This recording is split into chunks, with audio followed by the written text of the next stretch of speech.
जय श्री कृष्णा, राधे राधे। आज हम श्रवण करने जा रहे हैं भाद्रपद मास महात्म्य की 20वें अध्याय की कथा, ऋषि पंचमी की कथा। शास्त्रों में कहा गया है कि भाद्रपद शुक्ल पंचमी को ऋषि पंचमी व्रत किया जाता है। ये व्रत विशेष रूप से स्त्रियों के लिए परम पवित्र माना गया है। इसका विधान है कि इस दिन सप्त ऋषियों कश्यप, अत्रि, भारद्वाज, विश्वामित्र, वशिष्ठ, जमदग्नि और गौतम की पूजा करके स्नान और उपवास करना चाहिए। कथा के अनुसार एक ब्राह्मण की पत्नी ने ऋषि पंचमी व्रत का पालन न करने के कारण अपने अगले जन्म में कृमि योनि प्राप्त की, किंतु ऋषि पंचमी व्रत के प्रभाव से वे पुण्य पवित्र होकर मोक्ष मार्ग को प्राप्त हुई।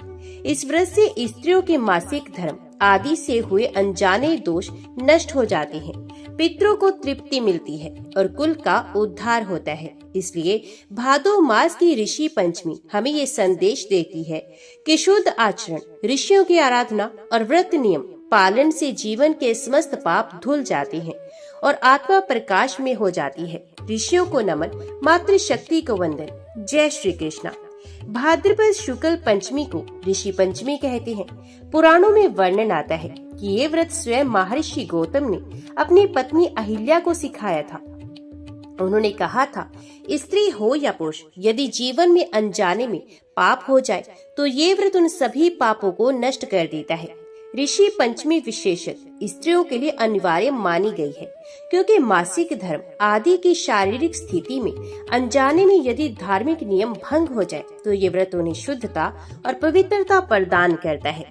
ऋषि पंचमी पर जिन सप्तऋषियों की पूजा की जाती है वे है महर्षि कश्यप, महर्षि अत्रि, महर्षि भारद्वाज, महर्षि विश्वामित्र, महर्षि वशिष्ठ, महर्षि जमदग्नि, महर्षि गौतम। ये सप्तऋषि वे दिव्य आत्माएं हैं जिन्हें वेद, शास्त्र और तप के द्वारा संपूर्ण मानव जाति का मार्ग प्रशस्त किया। इनकी कृपा से साधक को ज्ञान, पवित्रता और मोक्ष की प्राप्ति होती है। इस दिन प्रातः काल नदी या सरोवर में स्नान करना चाहिए। भूमि पर गोबर से मंडल बनाकर उस पर सप्तऋषियों की प्रतिमा स्थापित करनी चाहिए। फल, फूल, पुष्प, धूप, दीप और नैवेद्य से उनकी पूजा करनी चाहिए। ब्राह्मण भोजन और दान का विशेष महत्व है जो इस दिन करना चाहिए। दिन भर उपवास रहकर रात्रि में फलाहार करना चाहिए। कथा के अनुसार एक समय राजा सिताश्व ने महर्षि मार्कंडे से पूछा, हे मुनि, ऋषि पंचमी व्रत का महात्म्य क्या है? ये व्रत करने से क्या फल मिलता है? तो महर्षि मार्कंडे ने कहा, राजन, ये व्रत पापों से मुक्त करने वाला और मोक्ष देने वाला है। एक प्राचीन कथा सुनाता हूँ जिससे इसका महत्व स्पष्ट हो जाएगा। हे राजन, प्राचीन समय की बात है। विदर्भ देश में एक विद्वान ब्राह्मण रहता था। उसकी पत्नी धर्मनिष्ठ और सदाचारी थी। उनके एक पुत्र और एक पुत्री थी। समय के साथ पुत्री का विवाह कर दिया गया। वे बहुत सुंदर, विनम्र और धर्मपरायण थी। लेकिन एक दिन जब वे मासिक धर्म में हुई तो अज्ञानवश उसने शास्त्र विधि का पालन नहीं किया। वे गृह कार्य और भोजन पकाने में लगे। उसमें अज्ञान के कारण उसने शुद्धता के नियमों का पालन नहीं किया। कुछ समय के पश्चात उस कन्या का अकाल निधन हो गया। मरने के बाद जब यमदूत उसे यमलोक ले गए तो चित्रगुप्त ने उसके पापों का लेखा पढ़ा और कहा, तुमने रजस्वला काल में नियमों का उल्लंघन किया है, इसलिए तुम्हें कृमि योनि में जन्म लेना पड़ेगा। इस प्रकार वह कन्या कृमि योनि में जन्म ली। एक दिन ब्राह्मण की पत्नी ने स्वप्न में अपनी पुत्री को कृमि रूप में देखा। वे दुखी होकर बोली, बेटी, तुम इस योनि में क्यों कष्ट भोग रही हो? कृमि रूप में पुत्री ने उत्तर दिया, माता, रजस्वला काल में शास्त्र विधि का पालन न करने से ये दुर्दशा हुई है। यदि आप मेरी मुक्ति चाहती हैं, तो ऋषि पंचमी का व्रत करिए। इसके प्रभाव से मेरे पाप नष्ट हो जाएंगे और मैं मुक्ति प्राप्त करूंगी। ये सुनकर ब्राह्मण पत्नी ने पूर्ण श्रद्धा से ऋषि पंचमी का व्रत किया। उन सप्तऋषियों की पूजा की, उपवास किया और ब्राह्मणों को दान दिया। व्रत के प्रभाव से उनकी पुत्री कृमि योनि से मुक्त होकर दिव्य स्वरूप को प्राप्त हुई। उसकी आत्मा स्वर्गलोक को चली गई। मार्कंडे जी ने कहा, हे राजन, इस प्रकार ऋषि पंचमी का व्रत पापों का नाश करने वाला है। विशेषकर स्त्रियों को ये व्रत अवश्य करना चाहिए। इसके प्रभाव से अनजाने दोष मिट जाते हैं और कुल का उद्धार होता है। जीवन में अज्ञान या चूक से यदि धार्मिक नियम टूट जाए तो शुद्धता के लिए प्रायश्चित आवश्यक है। ऋषि पंचमी व्रत केवल स्त्रियों के लिए नहीं बल्कि पुरुषों के लिए भी पवित्र है। सातों ऋषियों की पूजा करके मनुष्य को ज्ञान, पवित्रता और विवेक की प्राप्ति होती है। ये व्रत आत्मा को पापों के बंधन से मुक्त कर मोक्ष की ओर ले जाता है। ऋषि पंचमी व्रत से सप्तऋषियों की पूजा और स्मरण का विशेष महत्व है। ये वे दिव्य महापुरुष हैं जिनकी तपस्या, त्याग और ज्ञान से मानवता का मार्ग आलोकित हुआ। आइए एक एक करके इनके चरित्र का संक्षिप्त वर्णन करें। महर्षि कश्यप, इन्हें प्रजापति कहा जाता है। देव, दानव, नाग, गंधर्व, पशु, पक्षी, मनुष्य सभी की उत्पत्ति कश्यप ऋषि से मानी गई है। इन्होंने संसार को विविध रूपों में विस्तार दिया। ऋषि पंचमी में इनका स्मरण करने से जीवन में संतति, सुख और समृद्धि आती है। महर्षि अत्रि, ये ब्रह्मा जी के मानस पुत्रों में से एक है। महर्षि अत्रि अपनी पत्नी अनुसुईया के साथ तपस्या में स्थित रहे। अनुसुईया माता का पतिव्रत इतना महान था कि त्रिदेव भी उनकी परीक्षा लेने आए। अत्रि ऋषि से त्रिदेवों की संयुक्त शक्ति दत्तात्रेय भगवान प्रकट हुई। इनके स्मरण से साधक को तप और ज्ञान की शक्ति मिलती है। महर्षि भारद्वाज, ये वेदों के ज्ञाता और महान तपस्वी थे। इन्होंने कई यज्ञ किए और वेदों का प्रचार किया। इनका आश्रम प्रयागराज इलाहाबाद के समीप था। रामायण में वर्णन आता है कि भगवान श्री राम, सीता और लक्ष्मण वनवास जाते समय भारद्वाज आश्रम में ठहरे थे। इनका स्मरण करने से साधक को यज्ञ, ज्ञान और धर्म का मार्ग प्राप्त होता है। महर्षि विश्वामित्र पहले एक क्षत्रिय राजा थे। नाम था विश्वामित्र। कठोर तपस्या से ब्रह्म ऋषि की उपाधि पाई। इन्होंने गायत्री मंत्र का उद्घोष किया जो वेदों का सार है। रामायण में विश्वामित्र भगवान राम और लक्ष्मण को अपने साथ ले जाकर उन्हें दिव्य अस्त्र शस्त्रों की शिक्षा देती हैं। इनके स्मरण से तप, त्याग और दिव्य ज्ञान की प्राप्ति होती है। महर्षि वशिष्ठ ब्रह्मा जी के मानस पुत्र, अयोध्या के इक्ष्वाकु वंश के राजगुरु रहे। उनकी तपस्या, ब्रह्म ज्ञान और धर्म शक्ति इतनी महान थी कि स्वयं विष्णु और शिव ने भी उनका सम्मान किया। वशिष्ठ और विश्वामित्र का प्रसंग जगत प्रसिद्ध है, जिसमें दोनों ने धर्म की स्थापना हेतु अनेक तप किए। इनके स्मरण से घर परिवार में शांति और धर्म की वृद्धि होती है। महर्षि जमदग्नि, ये ऋषि भृगु के वंशज थे। इनकी पत्नी रेणुका माता और पुत्र भगवान परशुराम थे। जमदग्नि अपनी योग शक्ति से समस्त सृष्टि को प्रभावित कर सकते थे। इनके पुत्र परशुराम भगवान विष्णु के छठे अवतार बने और शत्रु का उद्धार किया। इनके स्मरण से साधक में आत्म संयम और योग बल की वृद्धि होती है। महर्षि गौतम अत्यंत तपस्वी और धर्मनिष्ठ थे। इनकी पत्नी अहिल्या का प्रसंग प्रसिद्ध है। अहिल्या का उद्धार भगवान स्वयं श्री राम ने किया। गौतम ऋषि ने वर्षा और अन्न उत्पादन के लिए महान यज्ञ किए। ऋषि पंचमी व्रत की कथा में भी गौतम ऋषि का विशेष उल्लेख है। इनके स्मरण से पाप नष्ट होते हैं और साधक को धर्म पालन में अधिक शक्ति मिलती है।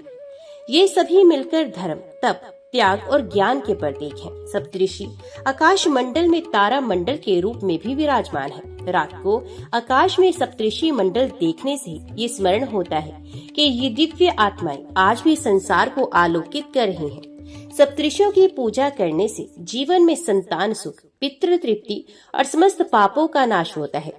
स्त्रियों के अनजाने दोष मिट जाते हैं। परिवार में शांति और समृद्धि आती है।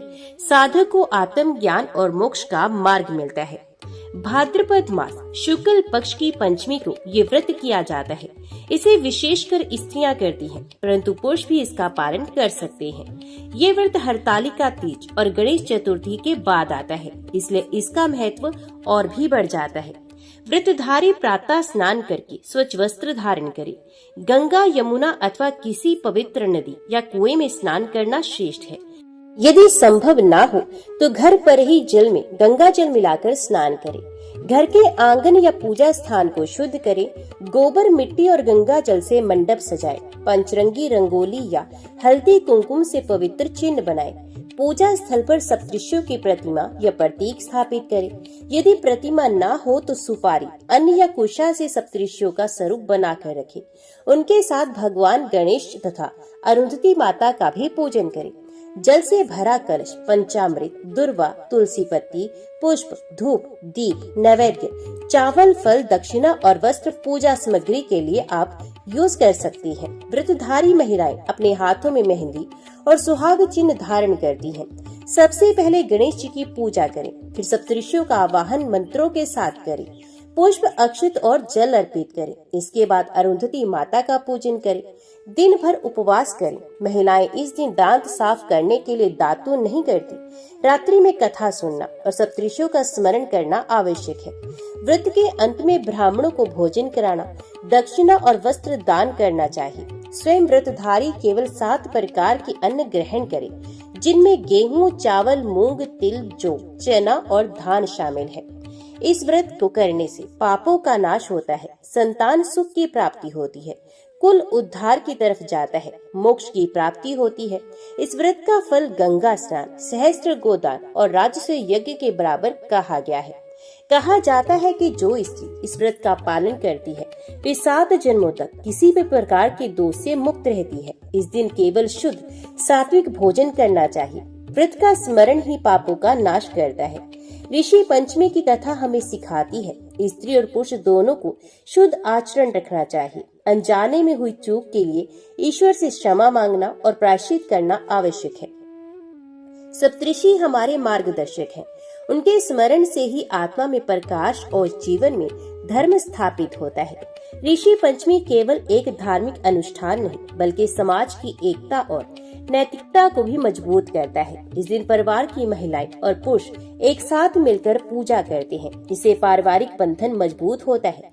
गांव समाज में सामूहिक व्रत और कथा आयोजन से एकता, सहयोग और प्रेम का वातावरण बनता है। ऋषि पंचमी का मुख्य उद्देश्य है आचरण की शुद्धता।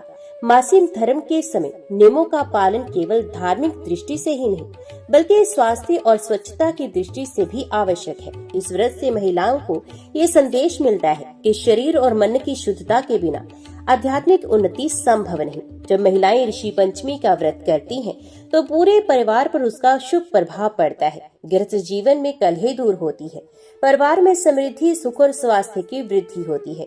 प्राचीन काल में यह व्रत प्राकृतिक संसाधनों की रक्षा का भी प्रतीक था। सप्तऋषियों की पूजा का अर्थ है कश्यप, पशु पक्षियों और जीव जंतुओं की रक्षा, अत्रि, चंद्रमा और औषधियों की शुद्धता, भारद्वाज, वायु और आकाश की स्वच्छता, विश्वामित्र, धर्म और राज्य व्यवस्था की रक्षा, वशिष्ठ, जल और नदियों की पवित्रता, जमदग्नि, कृषि और अन्न की रक्षा, गौतम, तप और वन संरक्षण। इस प्रकार सप्तऋषि हमें बताते हैं कि प्रकृति का संतुलन ही जीवन का आधार है।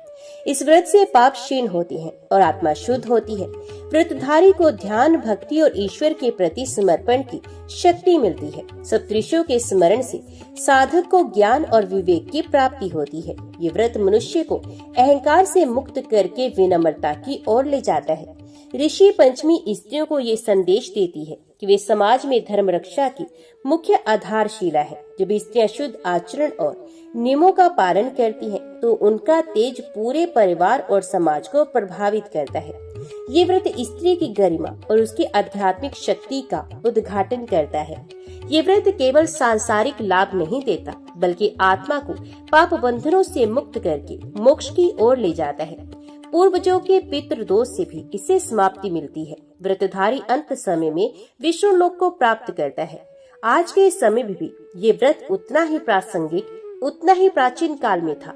ये हमें स्वच्छता, स्वास्थ्य और सदाचार की शिक्षा देता है, परिवार और समाज की एकता को बढ़ाता है, महिलाओं को उनके धार्मिक और सामाजिक कर्तव्यों का स्मरण कराता है, पुरुषों को ये शिक्षा देता है कि वे स्त्रियों के त्याग और शक्ति का सम्मान करें। ऋषि पंचमी केवल एक व्रत नहीं बल्कि जीवन जीने की एक संहिता है। ये हमें सिखाती है प्रकृति की रक्षा करो, स्त्री शक्ति का सम्मान करो, पवित्र आचरण करो, सातों ऋषियों की भांति धर्म और तप का मार्ग अपनाओ।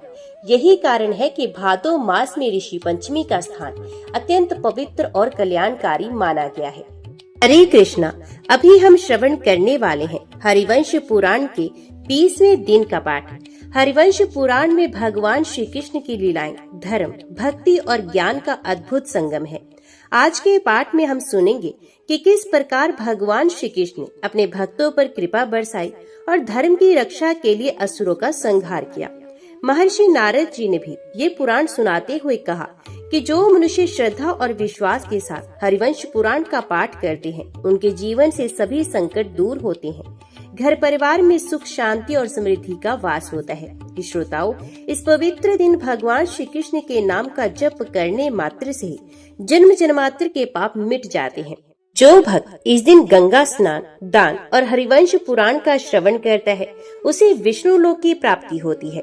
आइए हम सभी भगवान श्री कृष्ण की आराधना करें। ये संकल्प लें कि जीवन में धर्म, सत्य और भक्ति का पालन करेंगे। हरे कृष्णा, जय श्री हरि। जरासंध के द्वारा भेजे गए दूत शालवराज की बात यवनों के अधिपति राजा काल्यवन ने अत्यंत प्रसन्न होकर सुनी और फिर कहा, बहुत से राजाओं ने मिलकर जो मुझे श्री कृष्ण के निग्रह के लिए नियुक्त किया है, इससे मैं धन्य हो गया हूँ। ये उन सब का मुझ पर महान अनुग्रह है। आज मेरा जीवन सफल हो गया, जो तीनों लोकों में देवताओं और असुरों के लिए भी दुर्जय है। उन्हीं के निग्रह के लिए मुझे भेजने का निश्चय किया गया और मुझे विजय सूचक आशीर्वाद भी प्राप्त हुआ। हर्ष में भरे हुए उन राज सिंहों ने यदि मेरी विजय का निश्चय किया है, तो उनके वचन अमृत की वर्षा से मेरी जीत अवश्य होगी। राजेंद्र, मैं राजा जरासंध के कथन अनुसार उन राजाओं के वचन का पालन अवश्य करूंगा। इस युद्ध में यदि मेरी पराजय भी हुई, तो वे मेरे लिए विजय के ही समान होगी। राजन, मैं आज के तिथि, नक्षत्र, मुहूर्त और करण को शुभ मानकर श्री कृष्ण को युद्ध में जीतने के लिए आज ही मथुरा को प्रस्थान करूंगा। सौभ विमान के अधिपति बलवान राजा शाल्व से ऐसा कहकर काल्यवन ने बहुमूल्य मणि में आभूषणों द्वारा उसका यथोचित सत्कार किया। तत्पश्चात उस राजा ने सिद्धि सूचक आशीर्वाद प्राप्त करने के लिए ब्राह्मणों को धन दान दिया और पुरोहित को बहुत सा धन अर्पित किया। तदंतर विधि पूर्वक अग्नि में आहुति करके यात्रा कालिक मंगलाचार संपन्न करने के पश्चात राजा काल्यवन ने जनार्दन श्री कृष्ण पर भली भांति विजय पाने के लिए वहां से प्रस्थान किया। इधर राजा शाल्व भी कृतार्थ एवं प्रसन्नचित होकर यमराज को हृदय से लगाकर अपने नगर को चला गया। महातेजस्वी विनता नंदन गरुड़ ने विदर्भ नगर में जाकर ऐसा कार्य किया था जो मानवीय शक्ति से परे की वस्तु है। मधुसूदन श्री कृष्ण विदर्भ नगर से चलकर अभी मार्ग में ही थे, मथुरापुरी नहीं पहुँचे थे। तभी महातेजस्वी गरुड़ ने मन ही मन विचार किया कि देवाधिदेव श्री हरि ने सब राजाओं के सामने जो कहा था कि मैं भोजराज उग्रसेन के द्वारा पालित रमणीय नगरी मथुरा को जाऊंगा, उनके उस कथन के अंत में चलूंगा, ये कहकर मैंने भी चलना स्वीकार कर लिया था। यही सोचते हुए गरुड़ को एक कार्य सूझ गया और उन तेजस्वी पक्षीराज ने दोनों हाथ जोड़कर भगवान को प्रणाम करके इस प्रकार कहा, हे देव, मैं राजा रैवत की कुछ स्थली नगरी को जाऊंगा। वह रमणीय रैवत गिरी है, जहाँ नंदन के समान मनोहर वन है। रुक्मी ने पर्वत और समुद्र तट का आश्रय लेकर बसी हुई उस रमणीय नगरी को उजाड़ दिया है। वहाँ हरे भरे वृक्ष, गुलम और लताएं फैली हुई हैं। फूलों के पराग उसकी शोभा बढ़ाते हैं। वहाँ हाथी और सर्प भरे हुए हैं। रीछ तथा वानर उसका सेवन करते हैं। वरहा, भैंसे तथा मृगों के अनेकानेक झुंड वहाँ वास करते हैं। उस भूमि का सब ओर से निरीक्षण करके मैं ये देखूंगा कि वह आपके निवास के लिए उपयुक्त है या नहीं। यदि वे आपके योग्य, रमणीय या उत्तम नगरी ना हो सकी, तो वहाँ के कंटकों को उखाड़ फेंकूंगा और आपके पास लौट आऊंगा। इस प्रकार अपना अभिप्राय निवेदन करके देवेश्वर जनार्दन को प्रणाम करने के अनंतर बलवान पक्षीराज गरुड़ पश्चिम दिशा की ओर चल दिए। इधर श्री कृष्ण भी यदुवंशियों के साथ मथुरापुरी में जा पहुँचे। उस समय राजा उग्रसेन, नर्तकियां तथा मथुरा के नागरिक सबने आगे बढ़कर रिष्ट पुष्ट मनुष्यों के साथ आए हुए श्री कृष्ण का स्वागत सत्कार किया। बहुत से श्रेष्ठ नरेशों ने मिलकर श्री कृष्ण का राजेंद्र के पद पर अभिषेक किया है। इंद्र का अभिप्राय निवेदन करने के लिए चित्रांगद दूत बनकर आए थे। एक एक राजा को 1-1 लाख मुद्राएं पुरस्कार में दी गई। जो राजेंद्र था उसे 1 अर्बुद दिया गया तथा साधारण मनुष्यों को भी 10-10 हजार रुपए दिए गए। जो वहां पहुंच गए थे वे खाली हाथ घर नहीं लौटे। श्रीमान निधिपति शंख ही यादव रूप से उपस्थित हो भगवान श्री कृष्ण की इच्छा के अनुसार धन देता था और संपूर्ण देवता इसका अनुमोदन करते थे। ये समाचार आत्मीय जनों से सुनकर तथा लोक वृत्तांत की जानकारी कराने वाले गुप्तचर के मुख से जानकर उग्रसेन ने देव मंदिरों में विशेष रूप से पूजा की व्यवस्था कराई। वसुदेव के भवन के दोनों बगल में तोरण लगे और सब और नटों के नाच गान होने लगे और बाजे बजने लगे। राजा उग्रसेन ने कंसराज की सभा को विचित्र वस्त्रों से सुसज्जित तथा ध्वजा, पताका एवं मालाओं से अलंकृत कराया। भोजराज ने सब और भांति भांति की पताकाएं लगवाई और प्रत्येक फाटक एवं गोपुर को चूने से लिपवाया। इस प्रकार राजेंद्र उग्रसेन ने राजेंद्र श्री कृष्ण के लिए सिंहासन और भवन तैयार करवाया। नगर में चारों ओर नाच गान होने लगे और बाजे बजने लगे। राजमार्गों पर चंदन युक्त जल का छिड़काव किया गया था और वहां चारों ओर जल से भरे हुए कलश रखे गए थे। उन कलशों को पताका और वनमालाओं से अलंकृत किया गया था। राजा उग्रसेन ने भूतल पर पावड़े के रूप में वस्त्र बिछवा दिए और वहां फूलों की मालाएं रखवा दी तथा सड़कों के दोनों बगल चंदन और अगुरु और गूगल की धूप जलवाई। जहां तहां ताल और गुड़ जलाए जा रहे थे। बूढ़ी स्त्रियों के समुदाय स्थान स्थान पर स्तुति और मंगल गाते थे। उनके साथ ही युवतियां अपने अपने घरों पर अर्घ्य सजाकर श्री कृष्ण के शुभ आगमन की बाट जोह रही थी। इस प्रकार राजा उग्रसेन नगर में आनंद उत्सव की व्यवस्था करके वसुदेव के घर पर गए और श्री कृष्ण के अभिषेक तथा आगमन का प्रिय समाचार निवेदन करके बलराम के साथ सलाहकार श्री कृष्ण के रथ के निकट चले। राजन नरेश्वर इसी बीच में बड़े जोर से शंख ध्वनि सुनाई दी। पांचजन्य का गंभीर नाद सुनकर मधुपुरवासी स्त्री, बालक, वृद्ध, सूत, माघर और वंदी बलराम जी को आगे करके विशाल सेना के साथ अर्घ्य पादम आदि लिए नगर से बाहर निकले। इन सबके साथ बुद्धिमान राजा उग्रसेन भी थे। श्री कृष्ण के दृष्टि पथ में आकर राजा उग्रसेन अपने उज्जवल रथ से उतर पड़े और पैदल ही आगे बढ़े। उन्होंने देखा भगवान श्री कृष्ण एक रमणीय रथ पर विराजमान है। दिव्य रत्न में आभूषणों से विभूषित हैं। उनके अंगों के आभूषण दिव्य रत्नों की प्रभा से प्रकाशित हो रहे हैं। उनके वक्षस्थल पर वनमाला विराज रही है। वे दिव्य रूपधारी श्री हरि तपते हुए सूर्य के समान जान पड़ते हैं। उनके दोनों पार्श्व में चवर और व्यंजन डुलाए जाते हैं। सर पर छत्र तना है। रथ पर ऊंचा गरुड़ ध्वज फहरा रहा है। वे समस्त राजोचित लक्षणों से संपन्न है और निकट आए हुए सूर्य के समान दिव्य ज्योति से जज्वायमान है। अद्भुत शोभा से व्याप्त दिखाई देते हैं। उन देवेश्वर श्री हरि की ओर देखना भी अत्यंत कठिन हो रहा है। भगवान श्री कृष्ण को इस रूप में देखकर राजा उग्रसेन शत्रु सैन्य हंता कमल नयन बलराम जी से हर्ष गदगद वाणी में बोले, महाभाग, मैंने पहले से ही ये सोच लिया है कि मुझे रथ पर बैठकर भगवान के सामने नहीं जाना चाहिए, अतः तुम ही रथ से यात्रा करो। ऐसा कहकर वे रथ से उतर गए। उतर कर फिर बोले, भगवान विष्णु श्वेतम रूप धारण करके इस मथुरापुरी में आए थे। इन्होंने राजाओं के समुद्र में जाकर अपने देवेंद्र रूप को प्रकाशित किया है। अतः मैं केशव की सर्वतोभाव से स्तुति करना चाहता हूँ।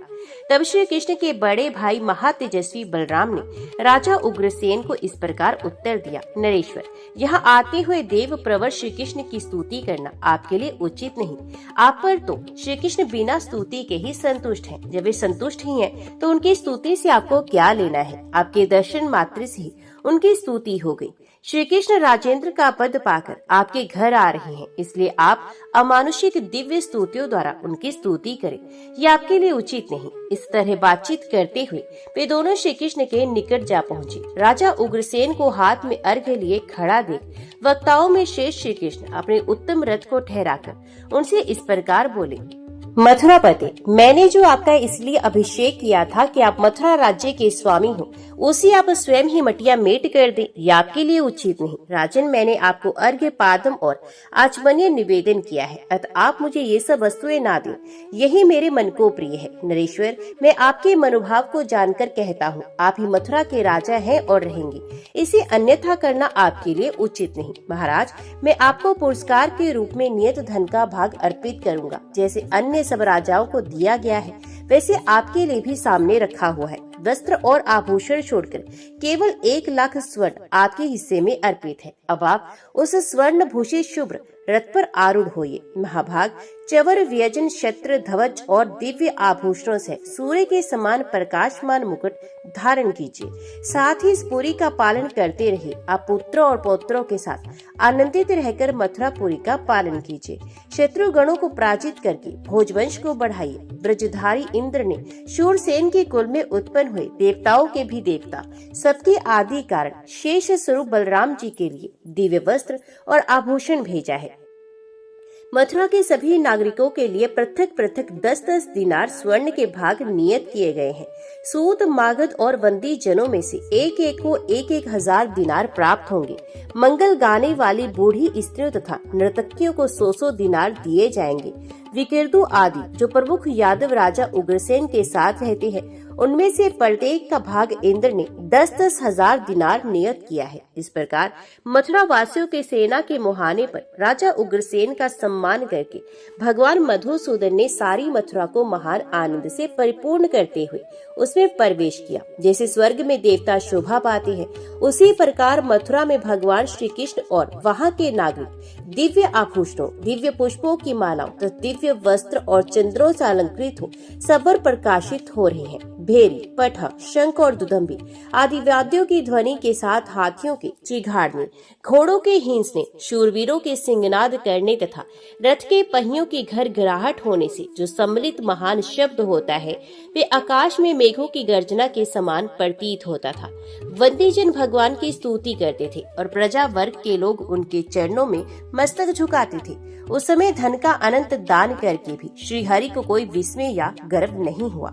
एक तो स्वभाव से ही उनका ऊंचा भाव था, वे उससे पहले उसकी अपेक्षा भी अधिक धन का दान देख चुके थे और स्वाभाविक ही उन्हें अहंकार छू नहीं गया था, इसलिए उनको विस्मय या गर्व नहीं हुआ। अपनी इस शरीर से प्रकाशित होते हुए सूर्य तुल्य तेजस्वी भगवान श्री कृष्ण को आते देख मथुरावासी स्त्रियां पग पग पर उन्हें नमस्कार करती थी। उसमें मथुरावासी आपस में इस प्रकार कहते थे, यही क्षीर समुद्र में निवास करने वाले श्रीमान भगवान नारायण हैं, जो इस समय शेष शैया का परित्याग करके मथुरापुरी में आ गए हैं। इन्होंने देवताओं के लिए भी दुर्जय महाप्रकर्मी राजा बलि को बांधकर वज्रधारी इंद्र को त्रिलोकी का राज्य दे दिया था। इन केशिनी शूदन केशव ने समस्त दैत्य समूहों का वध करके बलवानों में श्रेष्ठ कंस को मारकर मथुरा का राज्य भोजराज उग्रसेन को दे दिया, किंतु ना तो स्वयं ये राज्य पर अभिषिक्त हुए और न राजा के सिंहासन पर ही बैठे। इस समय राजेंद्र पद प्राप्त करके ये मथुरा में प्रविष्ट हुए हैं। इस प्रकार आपस में कही गई पूर्ववासियों की बातें सुनकर सूत, मागध और वंदी जनों के प्रधान लोग इस प्रकार कहने लगे, गुण सागर, हम मनुष्यों को मिली हुई एक जीवा के द्वारा आपके गुणों का प्रभाव, उत्सव, उत्साह और प्राकृतिक कैसे बता सकते हैं। देव, कदाचित पाताल लोक में रहने वाले सर्व शरीरधारी नागराज बुद्धिमान वासुकी अपनी 2000 जिह्वाओं द्वारा आपके गुण प्रभाव का वर्णन कर सकेंगे। इस भूतल पर या जगत में नरेशों के लिए कभी इंद्रलोक से सिंहासन आया हो, ये अद्भुत बात न कभी हुई थी और न भविष्य में कभी होने वाली है, किंतु आपने इस असंभव को भी संभव कर दिखाया। स्वर्ग से सभा भवन का उतरना और आकाश में दिव्य कलशों का प्रकट होकर स्वयं ही अभिषेक करना ना तो किसी ने देखा था, ना कभी सुनने में ही आया था, इसलिए हम इस घटना को अद्भुत मानते हैं। युक्तियों में श्रेष्ठ महाभागा देवकी देवी धन्य है, जिन्होंने आप देव प्रवर केशव को गर्भ में धारण करने का महान सौभाग्य प्राप्त किया और अब वे अपने स्नेहपूर्ण नेत्रों से आपके श्याम सुंदर कमल नयन शोभाधाम देव पूजित मुखारविंद को निहारा करती हैं। ऐसी बातें कहने वाले सूत, मागध और वंदियों के पृथक पृथक वचनों को सुनते हुए दोनों भाई बलराम और श्री कृष्ण उग्रसेन को आगे करके नगर की 4 दीवारी के दरवाजे पर आ पहुँचे। उस समय बुद्धिमान राजा उग्रसेन ने भगवान श्री कृष्ण के रथ के आगे खड़ा होकर कहा, पादम लाओ, पादम लाओ। फिर स्वयं ही पादम, अर्घ्य और आचमन देकर उनका पूजन किया। तत्पश्चात श्री कृष्ण को सर से प्रणाम करके विपराक्रमी राजा उग्रसेन हाथी पर चढ़ गए और जैसे मेघ पानी की धारा गिराता है, उसी प्रकार वे स्वर्ण में जल की वर्षा करने लगे। उस वर्षा के साथ ही श्री कृष्ण अपने पिता के घर जा पहुँचे। वहाँ श्रीमान मथुरा नरेश उग्रसेन ने मधुसूदन श्री कृष्ण से कहा, हे प्रभु, आपने राजेंद्र का पद प्राप्त किया है, अतः आपके लिए ये उचित है कि आप देवराज इंद्र के दिए हुए सिंहासन को इस राजमहल में स्थापित करें। भगवान, आप ही मथुरा के स्वामी हैं। आपने यहाँ की राजसभा को अपनी भुजाओं के बल से प्राप्त किया है। मैं आपको सभा में ले चलूंगा एवं अपने व्यवहारों से आपको प्रसन्न रखने की चेष्टा करूंगा। आप मुझ पर क्रोध न करें। प्रजानाथ, देवकी, वसुदेव और रोहिणी ये हर्ष के उद्रेक से मोहित हो गए थे, अतः उस समय कुछ भी न कर सके। राजू, तब कंस की माता पद्मावती ने भगवान केशव का पूजन किया और कंस अनेक देशों से जिस धन को जीतकर लाया था, उसे देश काल का विचार करके श्री कृष्ण के युगल चरणों में निशावर कर दिया। इस समय श्री कृष्ण ने राजा उग्रसेन को बुलाकर मधुर वाणी में इस प्रकार कहा। महाराज, मैं मथुरा का राज्य नहीं चाहता। मैंने धन की अभिलाषा से आपके पुत्र का वध नहीं किया है। ये काल से ही मृत्यु को प्राप्त हुआ है। आप नाना प्रकार के यज्ञ कीजिए, प्रचुर धन का दान दीजिए और मेरे बाहुबल का आश्रय लेकर शत्रु की सेना पर विजय पाइए। आप मानसिक संताप को त्याग दीजिए, कंस वध जनित भय को मन से निकाल दीजिए तथा मेरी दी हुई इस धनराशि को पुनः अपने ही भवन में ले जाइए। इस तरह राजा उग्रसेन को आश्वासन देकर श्रीमान श्री कृष्ण हरधर के साथ माता पिता के पास गए। वहां उन दोनों महाबली वीरों ने आनंद पूर्ण हृदय से विनीत होकर माता पिता के चरणों में नमस्कार किया। उस मुहूर्त में मथुरा नगरी ऐसी जान पड़ती थी मानो अमरावती पुरी स्वर्गलोक का परित्याग करके भूतल पर उतर आई हो। वसुदेव के घर की ओर देखकर पुरवासी अपने मन में सोचने लगे कि ये भूलोक नहीं देवलोक है। उसमें रानी सहित मथुरा नरेश को विदा करके दोनों वीर बलराम और श्री कृष्ण वसुदेव के घर में प्रविष्ट हुए और अस्त्र शस्त्र रखकर अपने घर में इच्छा अनुसार विचरने लगे। तदंतर नित्य क्रम करके सुखपूर्वक बैठकर जब वे दोनों बातचीत करने लगे, इसी समय वहां महान उत्पात प्रकट हुआ। आकाश में बादल चक्कर काटने लगे, पृथ्वी पर पर्वत हिलने लगे, सारे समुद्र शुद्ध हो उठे और सर्पों में श्रेष्ठ शेष नाग भी चक्कर आ गए। समस्त यादव कंपित हो गए, औंधे मुंह पृथ्वी पर गिर पड़े। उन सबको गिरा हुआ देखकर भी बलराम और श्री कृष्ण विचलित नहीं हुए। पांखों से उठी हुई प्रचंड वायु के द्वारा उन्हें ये पता लग गया कि पक्षियों में श्रेष्ठ गरुड़ आ रहे हैं। इतने में ही श्री कृष्ण ने देखा गरुड़ जी आ गए। वे दिव्य पुष्पों के हार और दिव्य चंदन से अलंकृत थे। उन्होंने सर झुकाकर उन दोनों भाइयों को प्रणाम किया। फिर वे सौम्य रूप धारण करके एक आसन पर बैठ गए। अपने समर सचिव धैर्यवान गरुड़ को आया देख बलि को बांधने वाले भगवान श्री कृष्ण इस प्रकार बोले, पक्षियों में श्रेष्ठ गरुड़ तुम्हारा स्वागत है। देव सेना के शत्रुओं को कुचल देने वाले पक्षीराज तुम्हारा स्वागत है। विनता के हृदय को आनंद देने वाले पक्षीराज गरुड़ तुम्हारा स्वागत है। तदंतर श्री कृष्ण अपने दूसरे शरीर के समान बैठे हुए विनता नंदन गरुड़ से अपनी शक्ति के अनुरूप वाणी द्वारा इस प्रकार कहने लगे, पक्षी प्रवर, हम लोग भोजराज के विशाल अंतपुर में चलेंगे और वहीं सुखपूर्वक बैठकर मनोगत विषय पर गुप्त रूप से विचार करेंगे। इसके बाद महाप्रकर्मी बलराम और श्री कृष्ण तीसरे गरुड़ को साथ लेकर उक्त भवन में प्रविष्ट हुए और गुप्त विषय पर मंत्रणा करने लगे। उस समय श्री कृष्ण ने कहा, विनीता नंदन जरासंध को हम लोगों के लिए अवध्य बना दिया गया है, परंतु हमारे उस शत्रु का सैनिक एवं शारीरिक बल बहुत बड़ा है। वे बहुत बड़ी सेना तथा महान नरेशों से घिरा रहता है। उसकी सेनाएं इतनी अधिक हैं कि हम लोग जरासंध की उस विशाल वाहिनी का 100 वर्षों में भी संहार नहीं कर सकेंगे। अतः मैं तुमसे कहता हूँ कि अब मथुरापुरी में रहने से हम दोनों का भला नहीं होगा। मेरा तो ऐसा ही विश्वास है। गरुड़ ने कहा, देव, आप देवताओं के भी देवता हैं। आपको नमस्कार करके मैं आपके निकट से आप ही के रहने योग्य निवास भूमि का निरीक्षण करने के लिए कुछ स्थल की ओर चला गया था। सुश्रेष्ठ, वहां जाकर आकाश का आश्रय ले सब ओर से निरीक्षण करके मैं इस निश्चय पर पहुंचा हूं कि वहां सभी शुभ लक्षणों से संपन्न एवं सम्मानित पुरी का निर्माण हो सकता है। कुछ स्थली के बहुत से प्रदेश सागर के समीप होने से जल पर आए हैं। वहाँ की भूमि पूर्व और उत्तर की ओर से कुछ ढालू और शीतल है। वे सब ओर से समुद्र के बीच में है। इस कारण वहाँ बसी हुई पुरी का भेदन करना देवताओं के लिए भी असंभव होगा। वहाँ जो पुरी बनेगी वे सब प्रकार के रत्नों की खान होगी। वहाँ के वृक्ष संपूर्ण मनोवांछित कामनाओं को फल के रूप में प्रदान करने वाले होंगे। सभी ऋतुओं में खिलने वाले फूल उस पुरी की शोभा बढ़ाएंगे। वे सब ओर से अत्यंत मनोहर होगी। वहाँ सभी आश्रमों के लोग निवास करेंगे। वे पुरी समस्त कमनीय गुणों से अलंकृत होगी। असंख्य नर नारियों से भरी रहकर सदा ही आमोद प्रमोद को बढ़ाने वाली होगी। वे नगरी परकोटों, खाइयों, गोपुरों और अटालिकाओं की पंक्तियों से सुशोभित होगी। इसकी सड़कें और चौराहे अद्भुत शोभा से संपन्न होंगे। उस पुरी के द्वार एवं फाटक बहुत बड़े बड़े होंगे। विचित्र विचित्र यंत्रों और अर्गलाओं से वे संपन्न होगी। सोने की 4 दीवारी उसकी शोभा बढ़ाएगी। हाथी, घोड़े, मनुष्य और रथों की सेना से वे पूरी व्याप्त रहेगी। विभिन्न दिशाओं और देशों के लोगों तथा वहां उत्पन्न हुए पदार्थों से वे भरी होगी। दिव्य पुष्प और फल देने वाले देव वृक्ष उसकी शोभा बढ़ाएंगे। वे नगरी ध्वजा पताकाओं की पंक्तियों से अलंकृत तथा बड़े बड़े भवनों से सुशोभित होगी। शत्रु समूहों का भय और मित्रों का हर्ष बढ़ाती रहेगी। देव अब तक नरेंद्र के जितने अधिवास हैं उन सबसे वह पूरी विशिष्ट होगी। देवताओं का निवास स्थान जो गिरि श्रेष्ठ रैवतक है उसको और वहाँ के नंदन वन सदृश दिव्य वन को अपने नगर द्वार का भूषण बनाइए। सुश्रेष्ठ वहीं चलकर आप निवास कीजिए। वह कुमारियों का अत्यंत मनोहर ढंग से घूमना फिरना हो सकेगा। उस पुरी का नाम होगा द्वारवती या द्वारका, जो तीनों लोकों में प्रसिद्ध होगी। वे पूरी इंद्र की अमरावती के समान परम रमणीय होगी।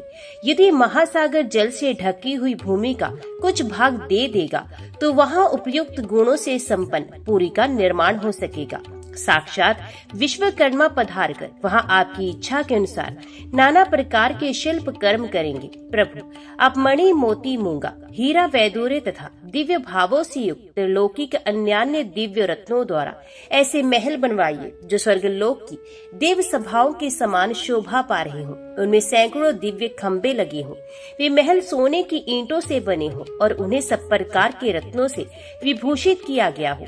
वे शुभ्र प्रसाद दिव्य ध्वजा और पताकाओं से अलंकृत हो, चंद्रमा और सूर्य के समान प्रतीत होते हों और देव गंधर्व उनकी रक्षा में तत्पर हों। इस प्रकार श्री कृष्ण के प्रति अपना मनोभाव प्रकट करके विनीतानंदन गरुड़ ने सर झुकाकर उन दोनों भाइयों को प्रणाम किया। फिर वे अपने आसन पर बैठ गए। फिर बलराम से श्री कृष्ण ने भी गरुड़ की कही हुई हितकर बात पर विचार करके उसे प्रकाशित करने की इच्छा से और बहुमूल्य सुंदर आभूषणों द्वारा विनीतानंदन गरुड़ का विधिवत सत्कार करके उन्हें विदा कर दिया। तत्पश्चात देवलोक में विहार करने वाली दो अमरों की भांति वे दोनों भाई मथुरा में सुख और आनंद के साथ रहने लगे। गरुड़ का ये वचन सुनकर भोजराज उग्रसेन श्री कृष्ण से स्नेह और विश्वास पूर्वक ये अमृत के समान मधुर वचन बोले। श्री कृष्ण, यदुकुल का आनंद बढ़ाने वाले महाबाहु श्री कृष्ण, शत्रुसूदन, आज मैं तुमसे जो बात कहता हूँ उसे सुनो। जैसे पतिहीन स्त्रियां कहीं सुख से नहीं रह सकती, उसी प्रकार तुमसे बिछुड़कर हम समस्त यादव इस नगर या राज्य में सुख से नहीं रह सकती। दूसरों का मान देने वाले तात हम तुमसे साथ होकर तुम्हारे बाहुबल का आश्रय ले। नरेंद्रों की तो बात ही क्या है, इंद्र सह संपूर्ण देवताओं से भी नहीं डरते। यदुश्रेष्ठ, यादव प्रवर, तुम विजय के लिए जहाँ जहाँ जाओ वहाँ हम सबको साथ लिए चलो। राजा उग्रसेन की बात सुनकर देवकी नंदन भगवान श्री कृष्ण मुस्कुराकर बोले, राजन, अब आपकी जैसी इच्छा होगी वैसा ही करूँगा, इसमें संशय नहीं है। जय श्री कृष्ण। अंत तक वीडियो में बने रहने के लिए आप सभी का दिल से धन्यवाद। मिलते हैं कथा के अगले भाग में। जय श्री कृष्ण।